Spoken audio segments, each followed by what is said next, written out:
2-year-old Aiden McCarthy was laying bloodied and pinned underneath his unconscious father when he was found. Just a toddler, Aiden was still in diapers, had somehow lost one shoe, and was down to just one blood-soaked sock with scrapes across his body.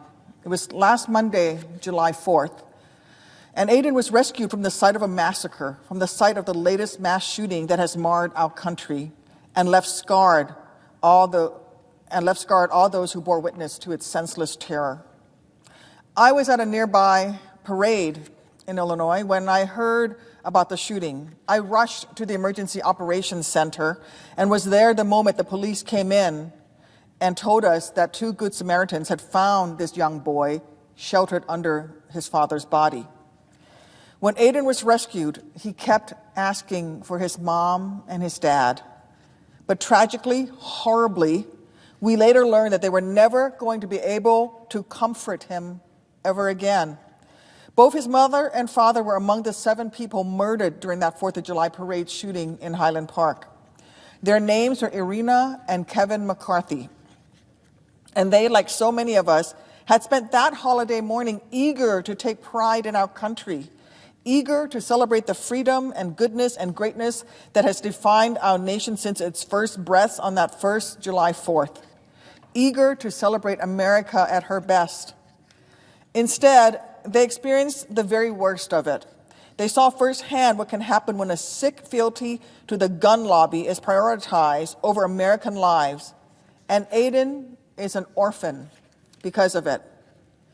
I woke up today unable to get the image of 2-year-old Aiden's one bloodied sock out of my mind.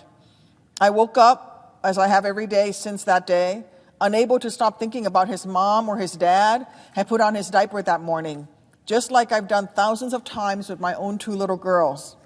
I woke up thinking about how, when the first shots of that military-style rifle rang out, his parents' first thoughts must have been about saving him, shielding him.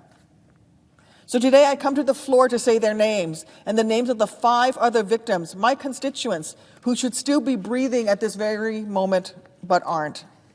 Catherine Goldstein, Jacqueline Sundheim, Stephen Strauss, Nicholas Toledo Zaragoza, Eduardo Uvaldo, and Irina and Kevin McCarthy. There are too many victims of preventable gun violence to name all of them here. In fact, gun violence is the largest killer of children under the age of 16 in this country. Not disease, but the disease of gun violence. It happens in Buffalo, in Chicago, in Uvalde, in Newtown, in Pittsburgh, in DeKalb, in Virginia Beach, in El Paso, in 2 different Auroras, in Las Vegas. It happens in wealthy suburban communities, in low-income rural communities, and in urban areas across our nation. It happens everywhere in America, but almost nowhere outside of this country. It happens so much here that we only hear about it in the national news when a large enough number of people are killed at one time and in one place. Think about that. Every time gun violence occurs, someone decides whether or not the number murdered is worthy of column inches and breaking news graphics on TV. And too often the answer is no. Because there have been more mass shootings thus far in 2022 than there have been days in the year. And because we as a country have grown numb. We witnessed that just last week in Chicago, as over the holiday weekend, Chicago's death toll climbed even higher than the devastation seen in Highland Park. Yet there was no national outcry.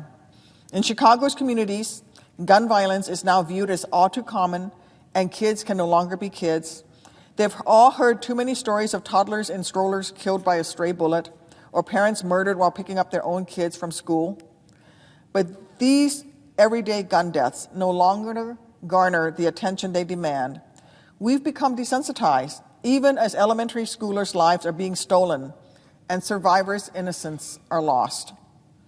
Every gun death is a tragedy that can and should be prevented. This is a uniquely American disease, and it requires a national solution. So I'm here on the floor today to plead with my colleagues on the other side of the aisle to help keep another toddler from having to cry out for his parents amidst gunshots and terror. to help stop another day of patriotism, another math class, another trip to the grocery store from turning into a living nightmare. I plead with them to help prevent all that by passing the assault weapons ban. Legislation that would block the further sale, transfer, manufacture, and importation of military-style assault weapons and high-capacity magazines for civilian use.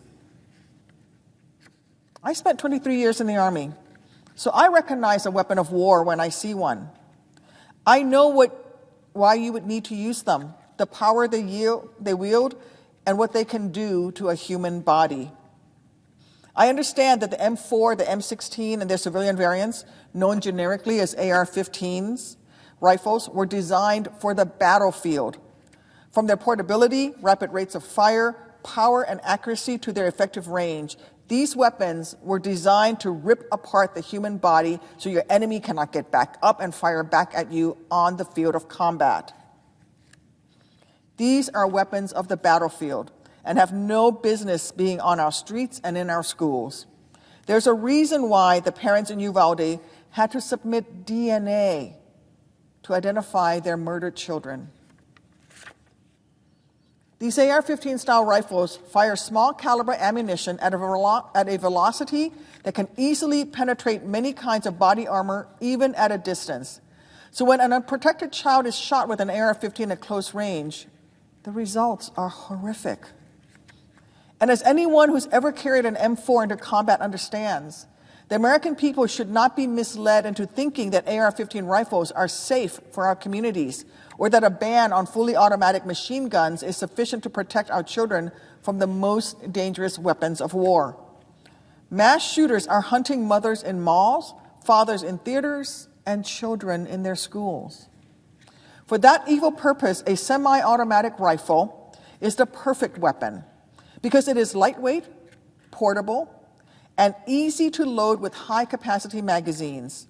It couples the speed of automatically chambering the next round after each shot with maximum accuracy, a combination designed to kill as many people as possible, as fast as possible, as efficiently as possible. So the first thing I thought when I heard the audio of last week's tragedy was that it sounded like war. Because the last time I heard the sound of gunfire that rapid and that many rounds going off on the 4th of July was when I was serving in Iraq. I never thought I'd hear that on this holiday again, let alone here on U.S. soil. And I live, like so many other moms, in daily fear that my own daughters will be forced to hear that nightmarish soundtrack of war in their own classrooms or at their own local parade. You know, a few weeks ago, I went to talk to my daughter's class about Memorial Day. Both girls' teachers had asked me to come and explain the meaning of Memorial Day, to talk about the sacrifices of our troops, what we have done to safeguard our freedoms and rights as a nation, including, as the Constitution says, our right to life, liberty, and the pursuit of happiness.